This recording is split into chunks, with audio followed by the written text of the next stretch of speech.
The Sine Institute of Policy and Politics is American University's incubator for policy innovation. We convene leaders in the academic, public, private, nonprofit, and journalism sectors to engage and promote common ground and nonpartisan solutions. In an evolving world, we seize the opportunity to work on the nation's most pressing challenges through collaboration by experts and top scholars in their field with students in research and scholarship. As part of that goal, the Sine Institute leverages American University's location in our nation's capital, the nexus of government and a growing international business center. We connect diverse perspectives from around the country and around the world with our world-class academics and research, experienced practitioners, and the most politically active student body in the U.S. We stand apart through our focus on the role of business and the nonprofit community in public policy, the rise of the importance of economic regions in the United States, and international policy issues. Our focus is to make an immediate impact at the intersection of policy and politics that leads to real and lasting change. Thank you for joining us as we convene, communicate, and collaborate. And now introducing 2023 Sine Fellow, the Honorable Doug Ducey. I was expecting you to come through that door. You're like, hello. Welcome to our Sine Institute Fellows Seminar today. My name is Ava Gadden, and I'm the Administrative Assistant for Sine. On behalf of the Sine Institute and myself, we are so pleased that you all have joined us for this event. The Sine Institute is a laboratory for university-wide collaboration and an incubator for policy innovation, convening the best and brightest in the public, private, academic, and nonprofit sectors, as well as journalism. The Institute is where the brightest minds engage to promote common ground and nonpartisan solutions. It is where American University comes to convene, communicate, and collaborate. Today, we are honored to have our fellow, Governor Doug Ducey, join us. Governor Doug Ducey was elected as Arizona's 23rd governor in 2014 and re-elected in 2018 with more votes than anyone in state history. He is a former businessman and the CEO of Cold Stone Creamery, who also serves today as the chairman of the Republican Governors Association. Governor Ducey has joined us on campus to share his experiences with bringing innovation and an entrepreneurial approach to state government. Through this issue, he will help us navigate how the sectors come together to make real change. Please welcome Governor Doug Ducey. Thank you, Ava and Amy and Caleb and everybody at the Sine Institute. I wanted to make this as interactive as possible, tell you a little bit about my story, but I want to know a little bit about you as well. I think you get to find out a lot of stuff about me before I get to find out anything about you. So I hope you don't mind if I start with a bit of a survey and you just do it by show of hands, okay? And throughout this, you can ask questions at any time and about anything under the sun, but I just want to get a little knowledge about who's in the audience. So how many of you were born west of the Mississippi? How many of you were born east of the Mississippi? Anybody here from Arizona? Ooh. Okay, all right, good stuff. How many of you had a paying job in high school that wasn't working for your dad or your parents' best friend? Okay, that's good to know as well. How many of you know exactly what you want to be when you grow up? Impressive. How many of you have no idea what you want to be? All right, good stuff. Maybe we can help. How many of you know for certain your party affiliation? How many of you are uncertain? How many of you developed your political philosophy in high school? How many of you developed your political philosophy in grade school? Wow. How many of you are still developing your political philosophy? All right, that's good to hear. How many of you have a different political philosophy than your parents? That's different then. If they have none, Governor Ducey, that's different, right? Yes, that's different. That's different. How many of you think the two-party system is essential? How many of you think it's irretrievably broken? Okay, all right. And like I said, these are optional and it's just for information. So how many Democrats in the room? Republicans? Independents? Undecideds? Okay, all helpful. Thank you. How many think you'll be better off than your parents? How many are you looking forward to graduation and getting out of here? How many of you could stay in academia forever on campus? Okay, okay. Just a couple to finish. How many of you have a political hero? How many of you have a living political hero? Okay. Of your political heroes, living or dead, how many of it is a president? A legislator? Someone from the judiciary? An activist? Okay, all right. How many of you believe policy can change lives? How many of you think politics really matter? Okay, good stuff. Well, let's get started. So the theme of this is reforming a state's economy, going from a $1 billion deficit to a $5 billion surplus. And I'm going to be talking a lot about an entrepreneurial approach to state government, because I was 45 years old the first time I ever came to Washington, D.C. I was in the private sector, studied finance in college. First job was Procter & Gamble, and then built my business, which was Cold Stone Creamery, the ice cream concept. Have any of you ever been to Cold Stone? Okay, well, very good. And I know you're going places. We hired the best of America's youth. We called it the best first job. But I sold my company in 2007, came on an educational trip to Washington, D.C., and learned so much about what was going on in public policy that I was unaware of. And I really wanted to get involved and get into the arena. Went back to Arizona, did some due diligence, sat down with an elected leader who I respected greatly. That was then Senator John Kyle. And he highly encouraged me to run for office. And now I am here as a former governor, having served 2 terms in Arizona. And when we did come in 2015, we had a $1 billion deficit. But I want you to know it wasn't really that hard to fix it. All we did was spend less money than what we had coming in. And it's the same thing that you likely do in your own personal life, what your family has to do every month when they look at the bills, and what every small business owner does.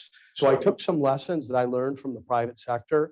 I lived through 2 recessions before as a chief executive officer, and I didn't want to take the biggest responsibility of my lifetime and not apply those same lessons. And it was that when you do have a recession or you need to fix something, you just want to act as quickly as you can with the highest sense of urgency and go as deep as you can.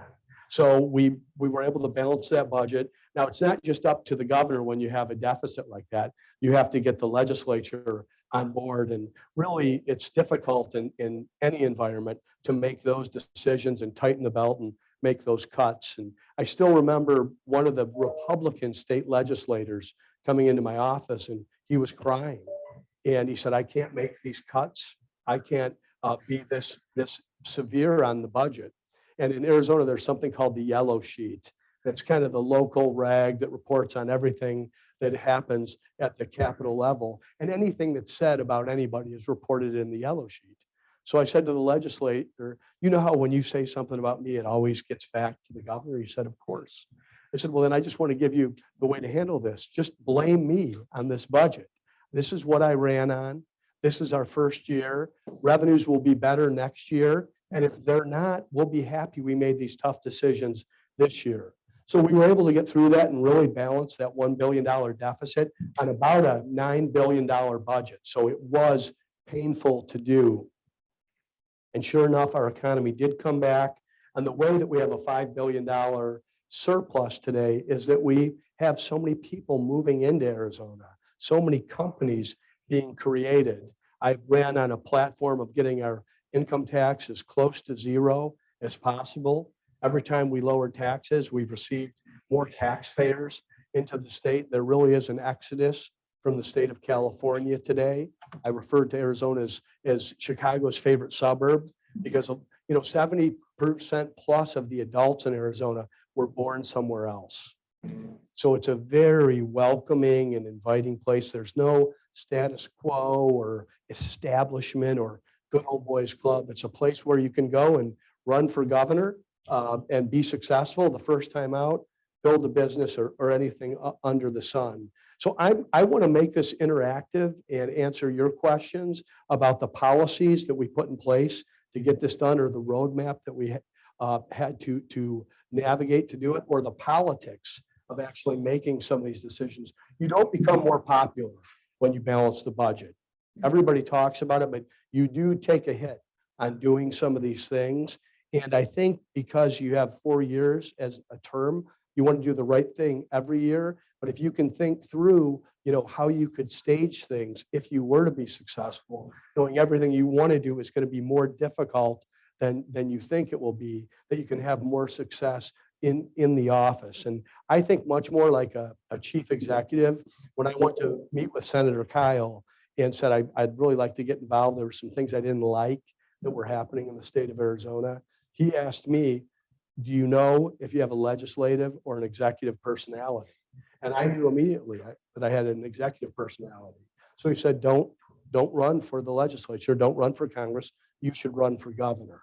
And that really turned out to be great wisdom for me, because I thoroughly enjoyed it.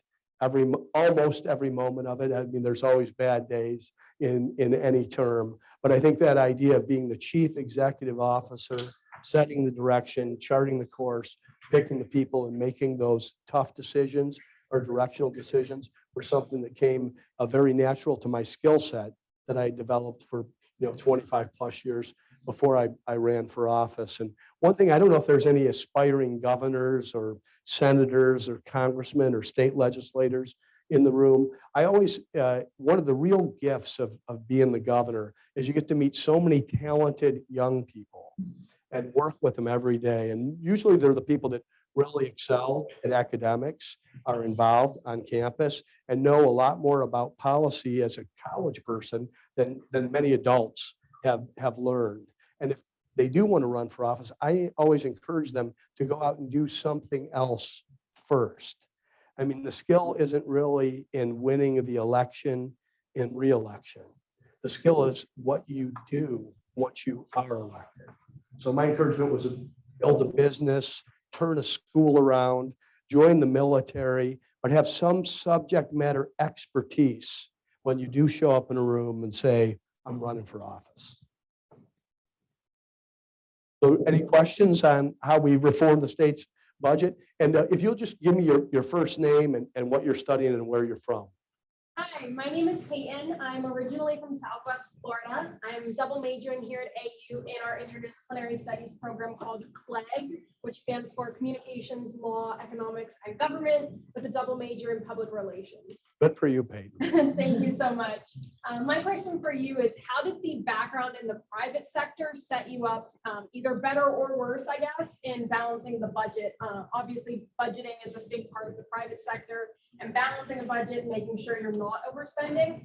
So I'm curious how that impacted the governmental side of balancing a budget. Yeah, great question. And I do think the private sector experience, at least for me, was invaluable when I entered public life. And the budget part of it was probably the easiest part of it, because in the private sector, you don't get to print money, and you don't get to borrow money that you have no plans of paying back. If you do, that's called bankruptcy, and you're out of business. So I think the balancing the budget was the easy part. The tough part is the hits that you take on doing that. There are people that are extremely upset that you made those decisions, and there really aren't any lobbyists down at the state capitol for the taxpayers. They're all for the interests that receive the money from the government, and they have an incredible amount of influence even after you're elected. I would say even more than that, what prepared me was, believe it or not, leading Cold Stone Creamery.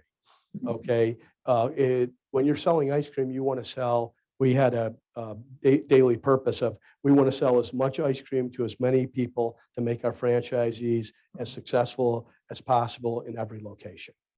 So it's a broad market. That's not a market that's looking at a a Republican or a Democrat. That's someone that really wants to enjoy time with loved ones and people. You go to lunch with people that you don't like. You don't go for ice cream with people that you don't like. We did a lot of research on this. All of you have a memory, an early memory of ice cream. And that is something that we wanted to recreate, that 10-minute vacation. Now, we did that with franchisees, and we had 1,400 stores operating in all 50 states. So those are not my employees. I don't think with good employees, you can tell them what to do anyway. But those were people that had contracts. And being able to work with the franchise community, I think prepared me to work with the legislature, because the legislature is a co-equal branch. And if you treat them like that, things go much better. There's an axiom in politics that friends come and go, enemies accumulate. My first day as governor, I didn't have enemies. Okay, maybe some on the other side, but it was a fresh start. And I went out of my way to not say a negative thing behind a podium or in front of a camera about anybody in the legislature ever. We might have folks come up to the office and we would visit.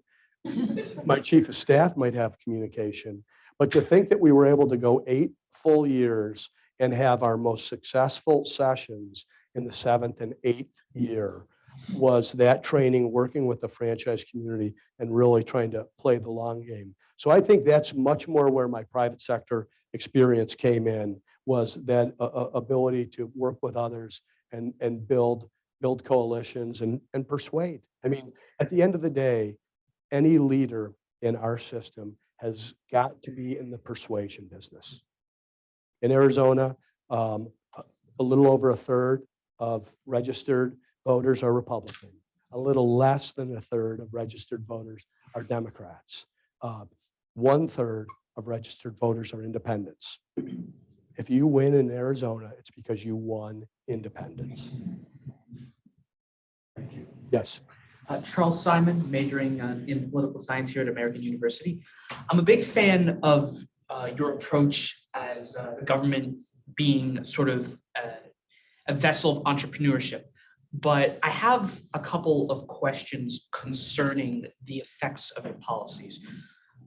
As a Democrat, one of the big things that I hear a lot about is gentrification and you mentioned that a lot of the money of Arizona is coming from a lot of people with, from what I can tell, a mentionable sum of money moving to the state. Mm-hmm. So my worry is, of course, when you have a lot of people coming in with a lot of money, it could make things a little bit more expensive for the people who are already there, who maybe don't have as much money.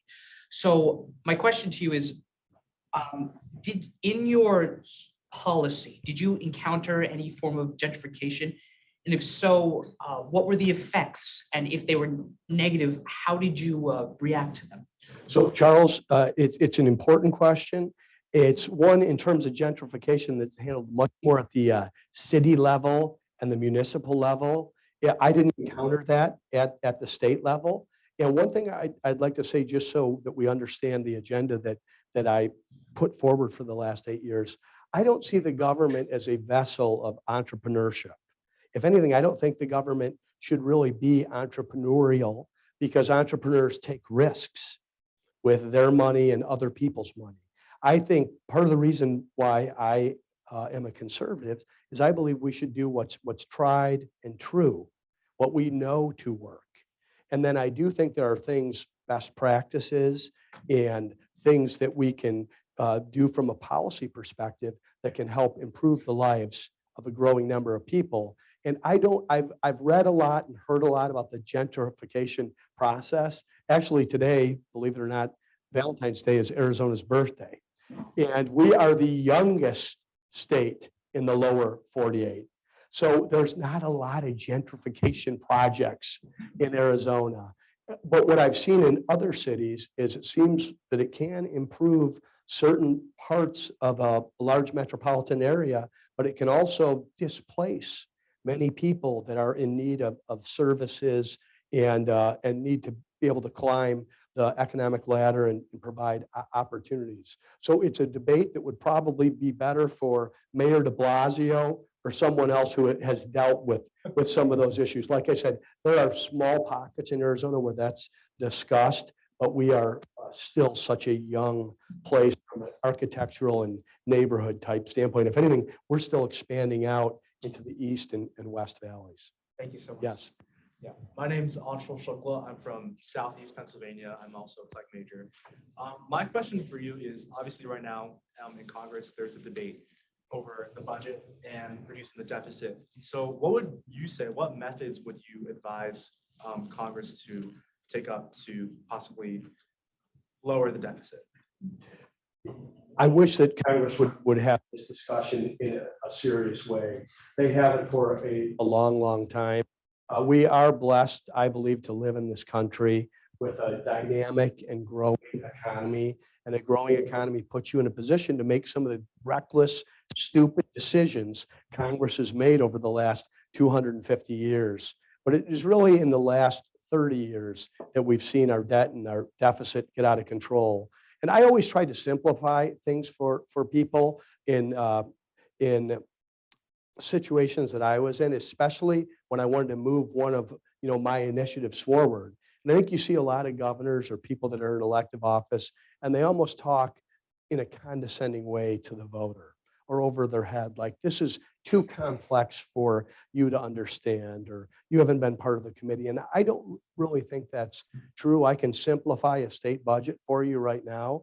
They do three things: they educate, they medicate, and they incarcerate. That's it. That's 97% of every state budget in the country.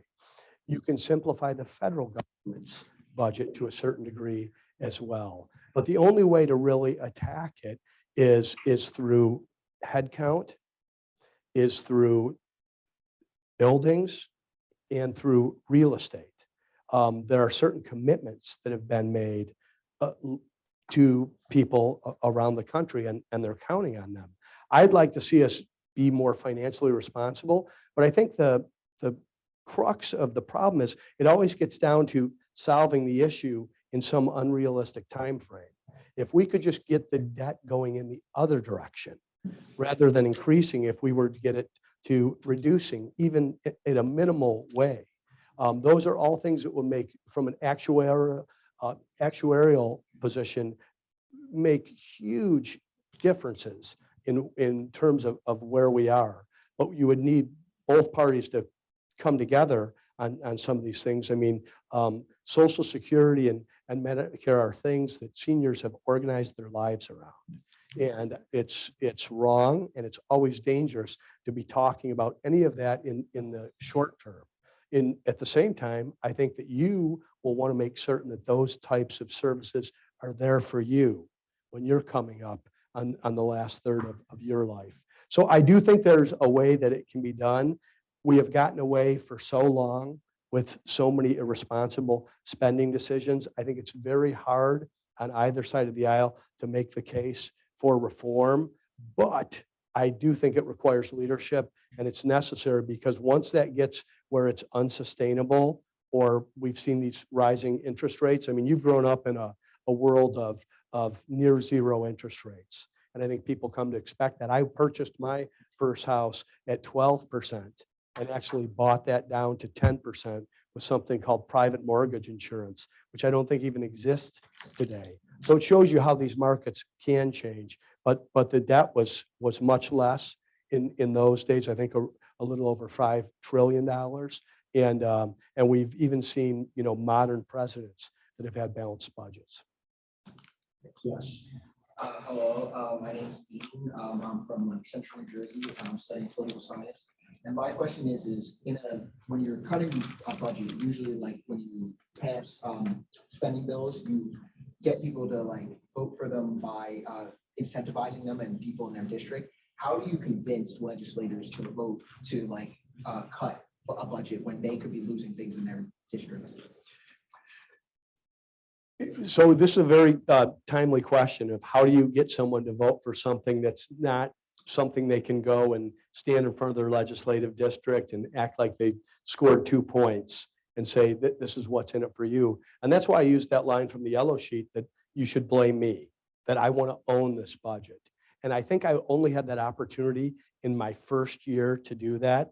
I think you see that oftentimes with a governor or a president where their party or even the opposing party says they ran on this, they won on this, it was a signature item. There was really nothing good for legislators to do, except for the true fiscal conservatives, that a lot of people talk that way, but when it's on them to make those decisions, they don't do that.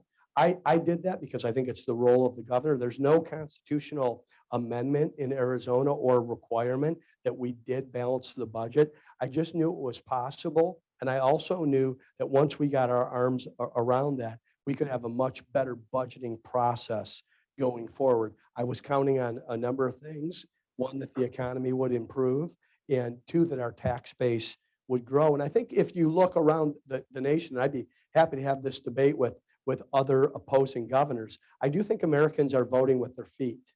And if you look to the states where America is moving, I think you would see it's states with policies that are similar to Arizona's. Ronald Reagan said that if the Pilgrims had landed on the West Coast, they would have never bothered to discover the rest of the country.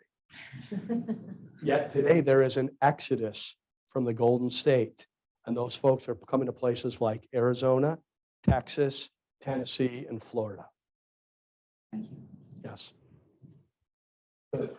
Yeah, so I'm JP, by the way, SIS, School of International Service. My question, it's not really my question.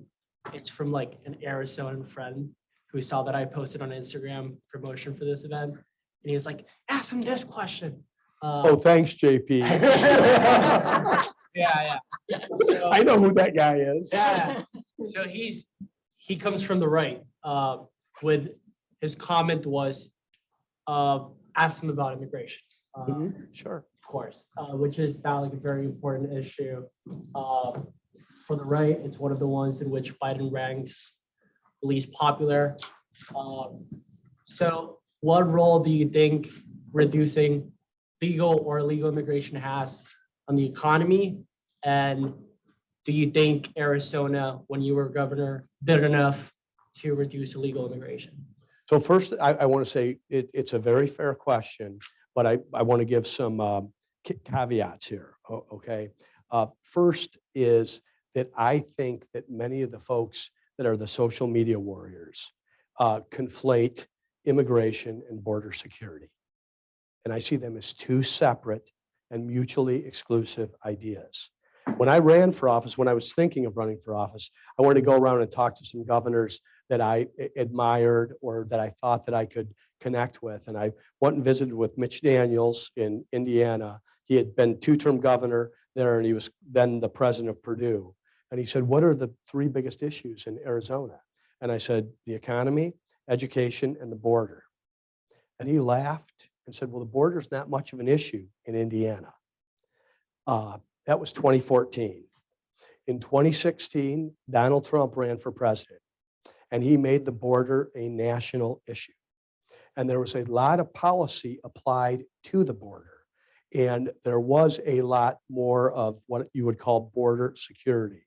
There was much less of a flow of illegal migration. And there was also much more interdiction around drugs like fentanyl that you hear about every day, and tragedies around every day. When President Biden was elected, he lifted every policy measure that the former administration had done. You've seen a broken border and mass illegal migration every day since, as well as a real influx of fentanyl. So I think this is a national security issue. I think it's a public safety issue, and I think it's a public health issue. And I think it should be addressed, and it should be addressed aggressively, and we know how to do it. Let's get to immigration, okay? Legal immigration is something that has helped build this country. It has been the secret sauce of our economy in so many ways. Steve Jobs was the son of an immigrant, and look what Apple has done for this country, for convenience, for all kinds of issues. Sergey Brin is an immigrant. So I think that we need to address immigration from a needs-based perspective. I think we should be doing things that are in the best interest of our country and the people that are here. And I also think we should make it a more attractive good to come into the country illegally than we have done to make it illegal. It is much easier to step across the border illegally right now, and that is a failure of policy and a failure of leadership. So I think we'd have a lot more success on those issues if we would separate it out. But in this town, what they do is they put them together. Both sides have used it for their purpose in election cycles. They call these reforms comprehensive, and they are never going to happen. Politics is the art of the possible, and you've seen nothing move forward that has any possible chance of reform since 2007 around that issue. And like I said, both sides are to blame. Yes.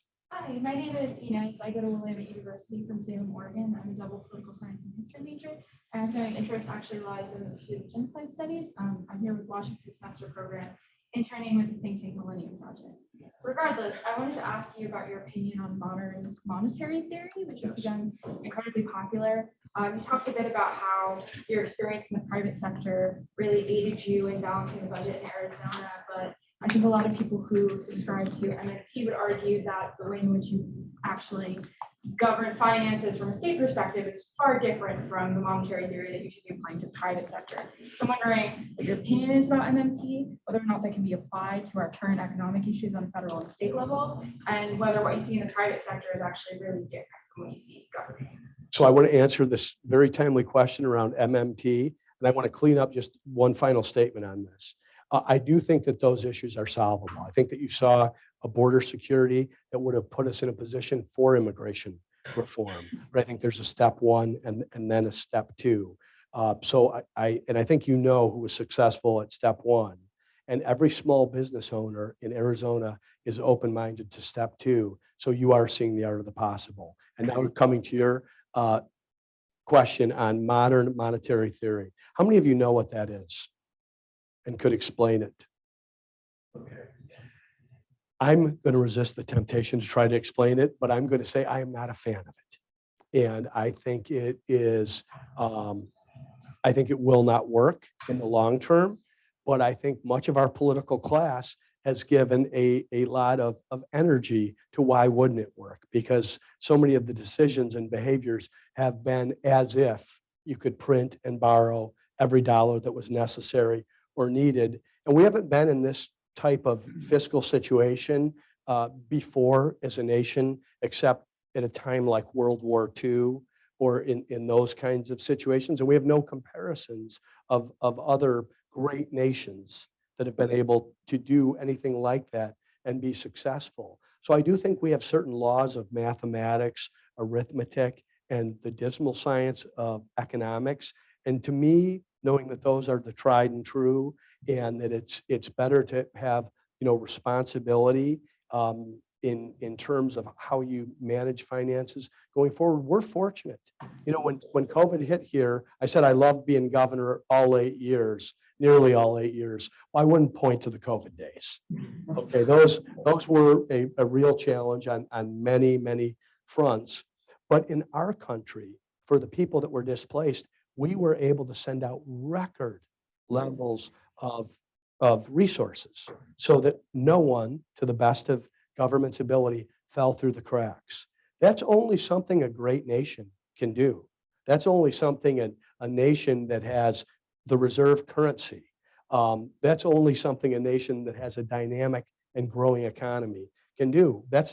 Wasn't everyone else's experience around the globe in terms of what happened. And I think that when we start trying things that have been cooked up elsewhere, and then I think most economists from I don't want to speak for Larry Summers, but I know he's highly regarded on the left to the most recent people we've had on the right, they would push back very aggressively against MMT.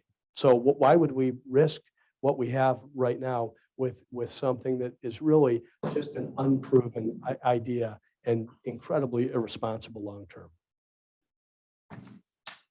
Go ahead. I was just gonna ask, MMT is the one where they say just print more money and then when, right before inflation hits, tax it away, right? Is that what MMT Well, is? I'm not an expert on it. I'm not. I think it says, what do you need?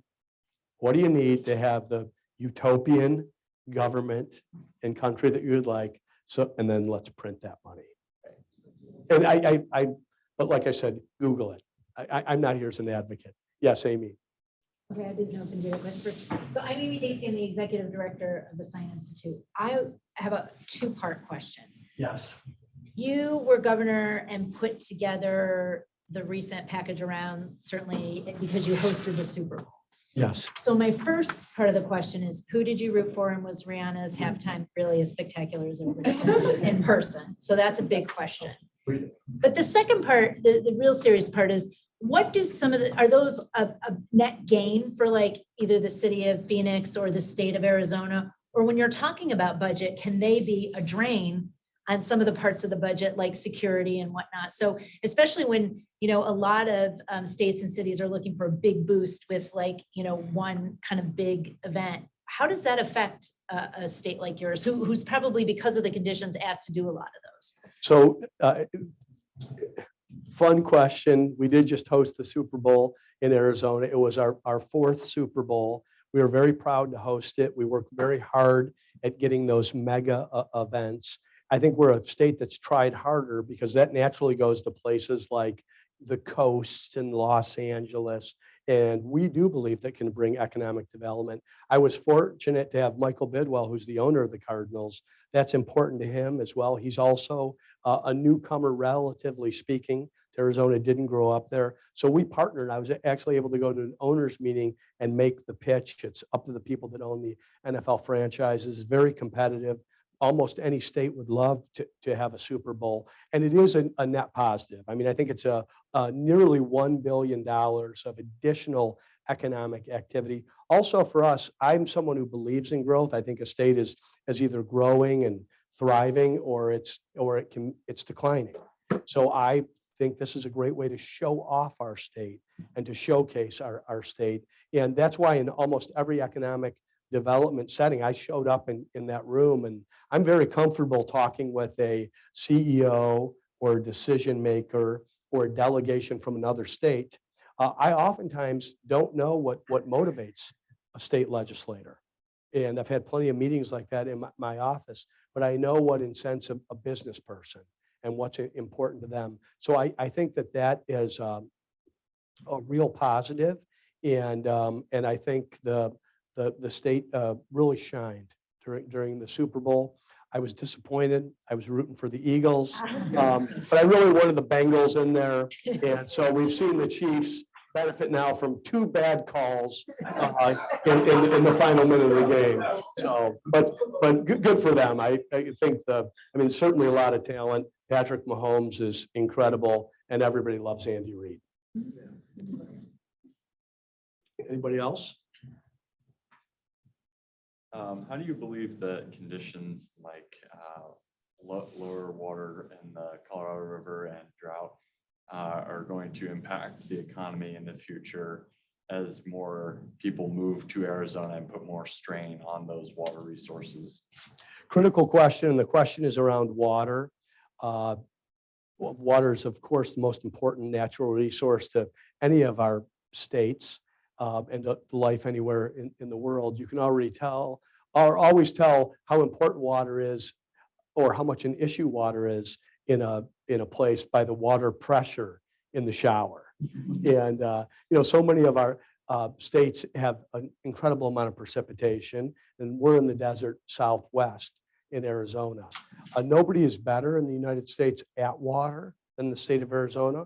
We have the 5th largest metropolitan area in the country in the middle of a desert.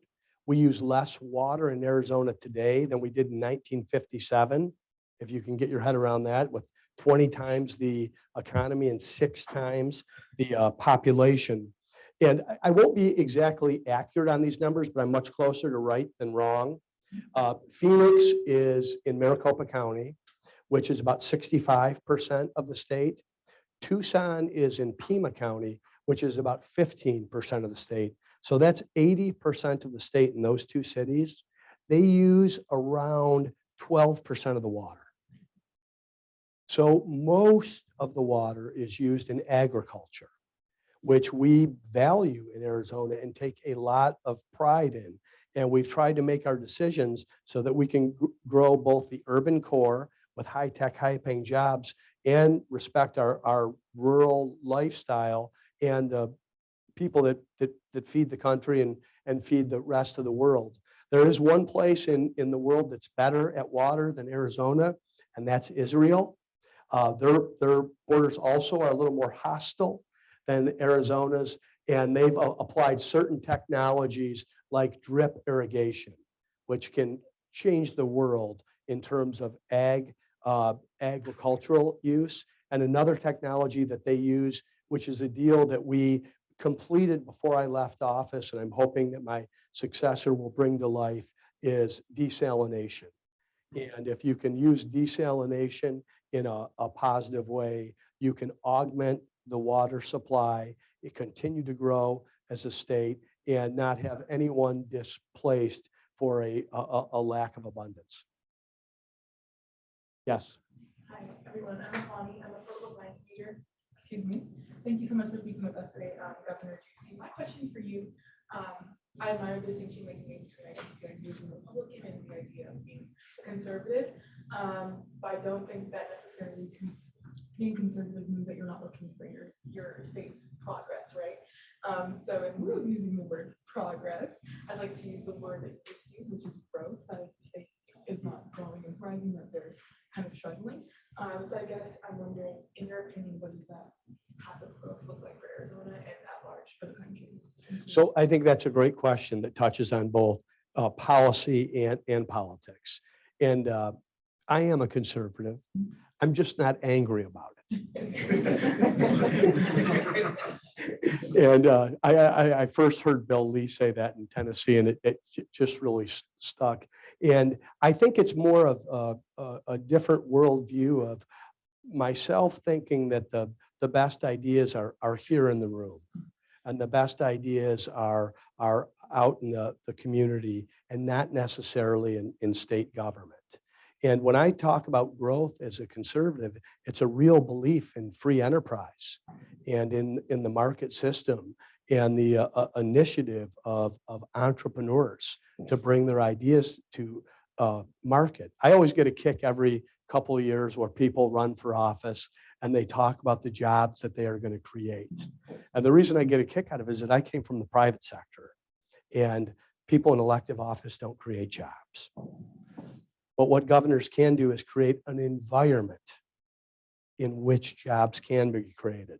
And that's why I pointed out to those states where people are moving, where entrepreneurs are thriving, where jobs are abundant, are typically low tax, light regulation states that allow you to take your idea to market. There are also states, of course, that have abundant and affordable energy.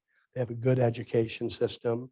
And in Arizona, water is always a question in every economic development situation. But probably the biggest success that we had from an economic perspective was Taiwan Semiconductor.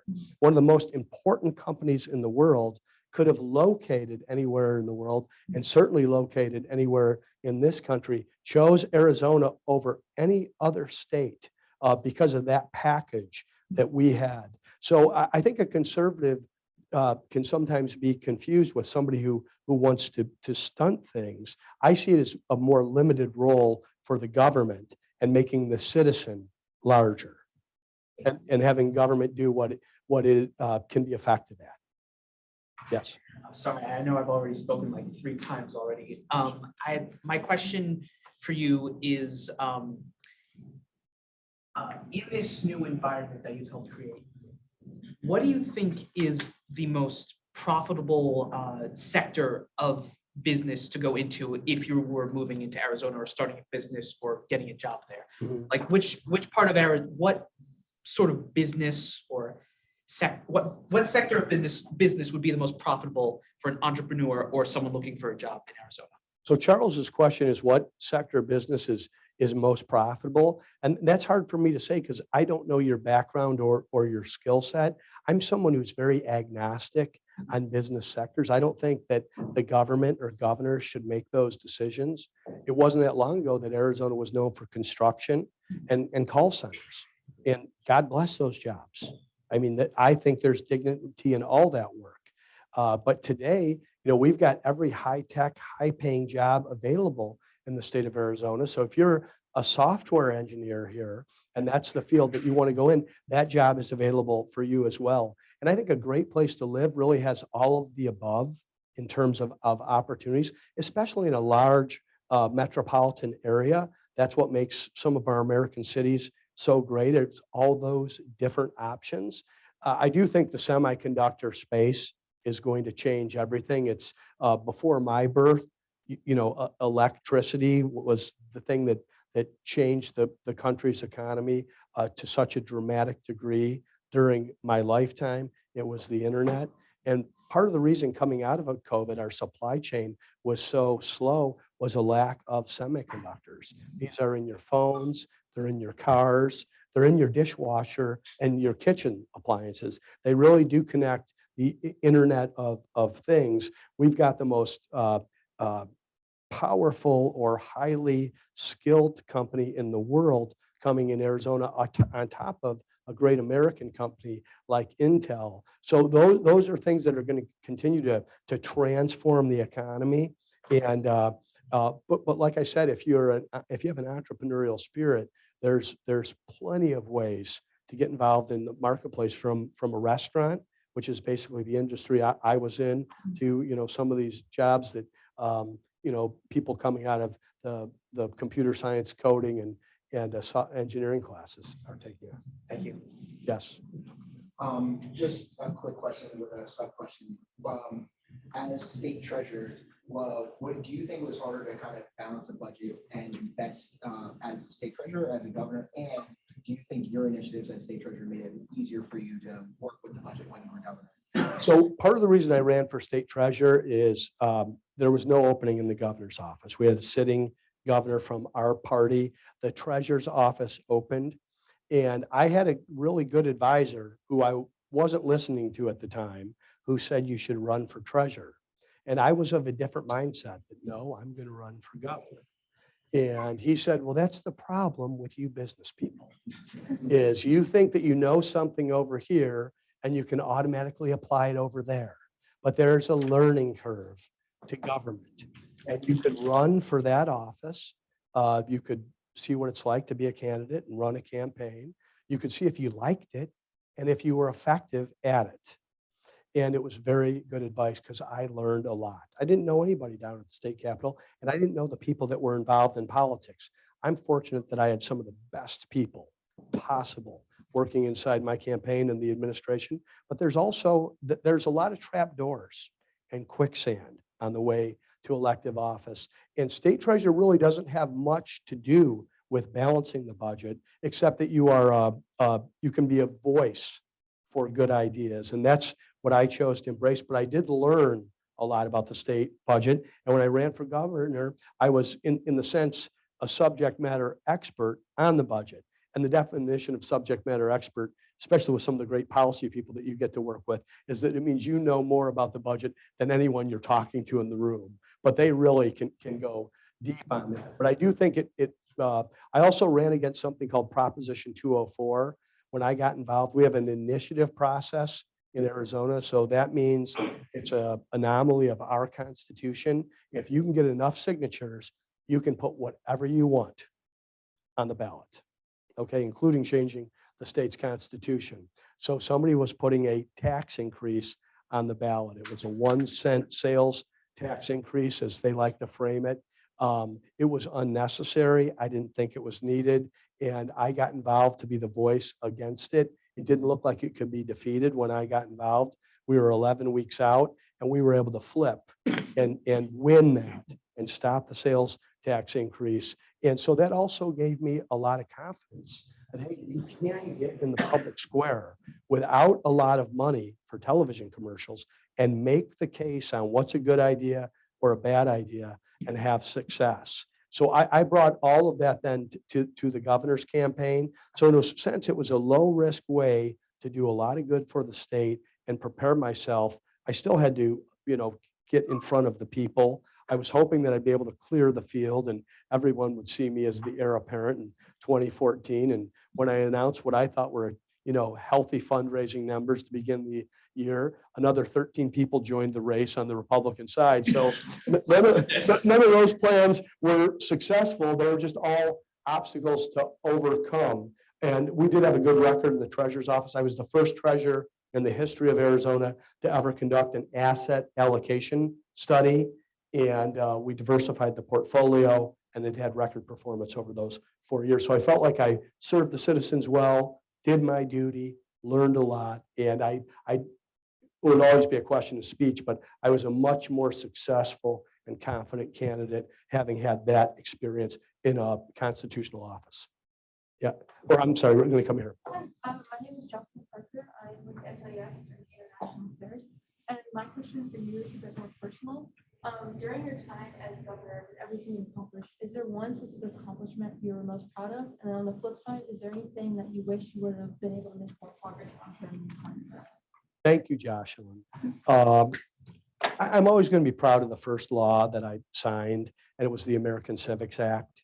I ran on that as governor.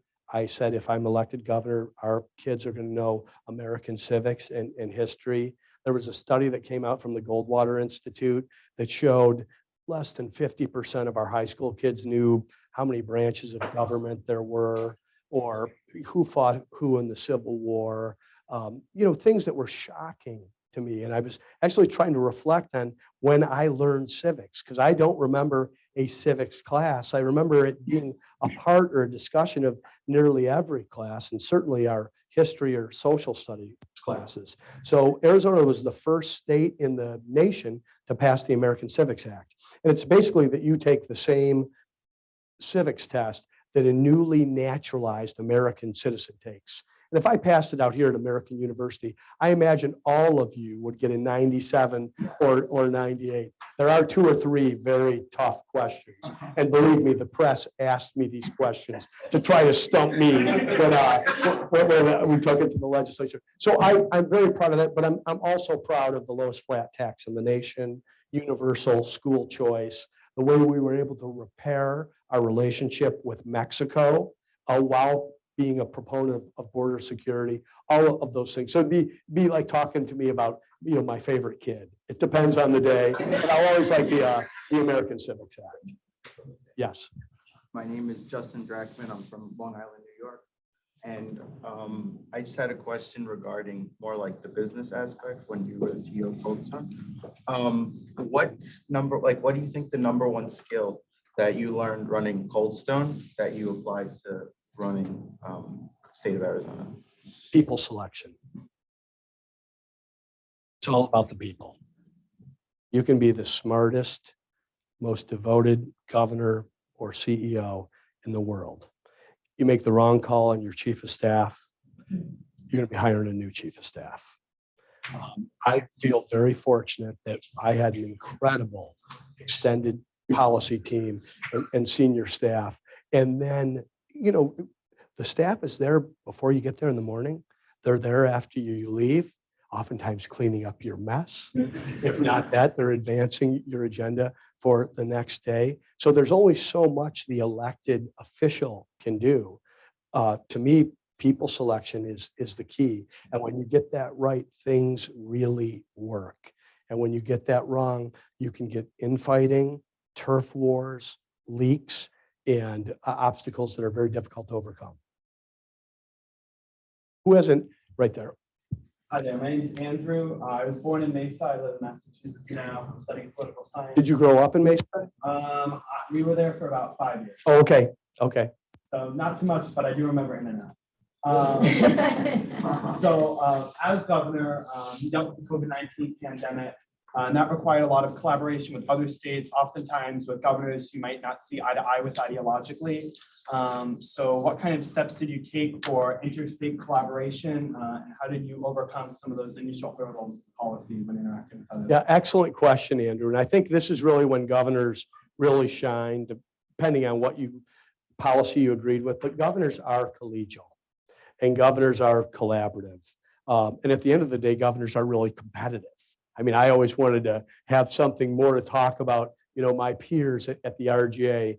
But when the pandemic hit, we were actually all here in Washington, DC. We meet once a year with the president of the United States and have a state dinner. And that's when the first rumblings were happening, 3 years ago, this weekend. And we were briefed by Homeland Security, CDC, all of that. And it was just the beginning.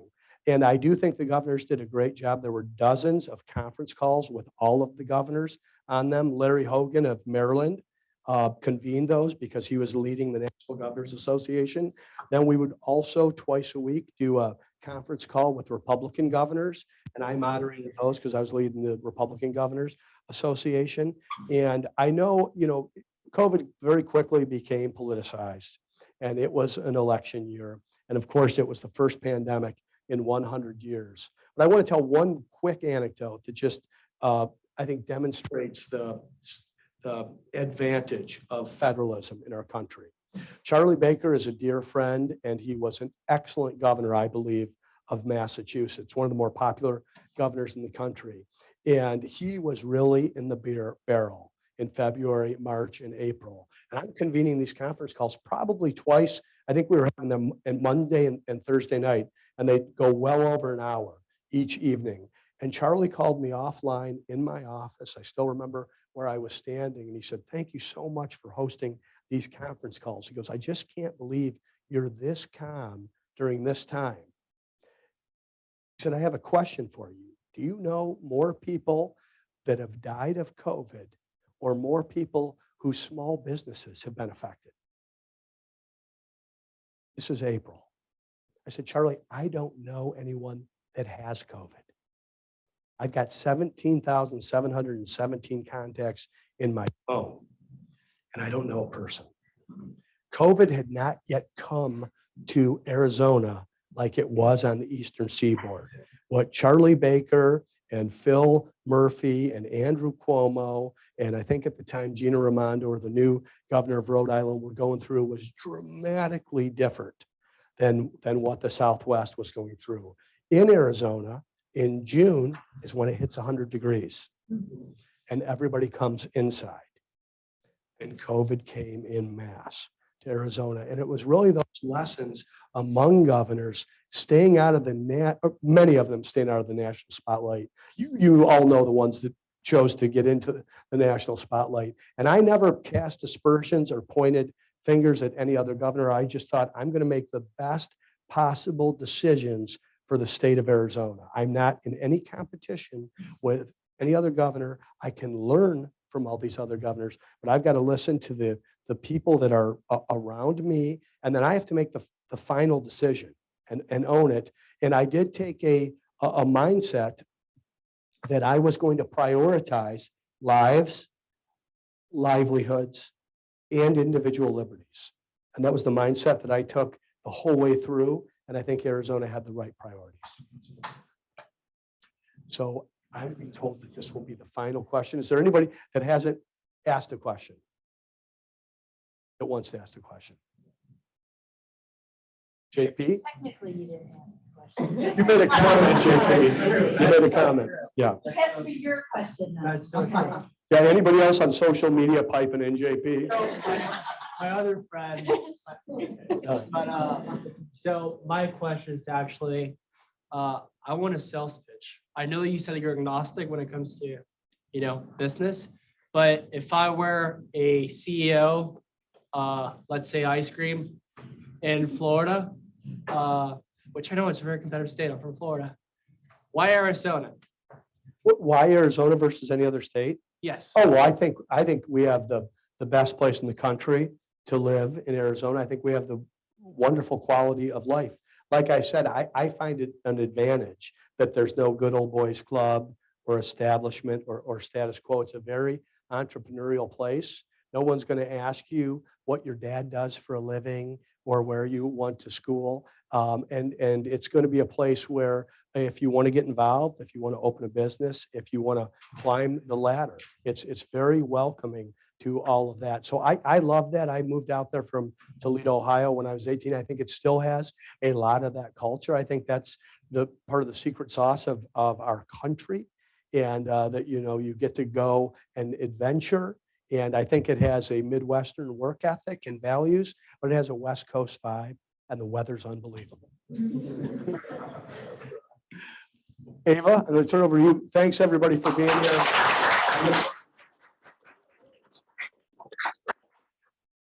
Thank you so much again, Governor Ducey, for coming out and speaking with us today. If you all enjoyed this seminar, please go outside, grab a flyer. We have 3 more seminars with the governor, as well as with more coming up with all of our fellows, and we hope to see you there. Thank you all so much.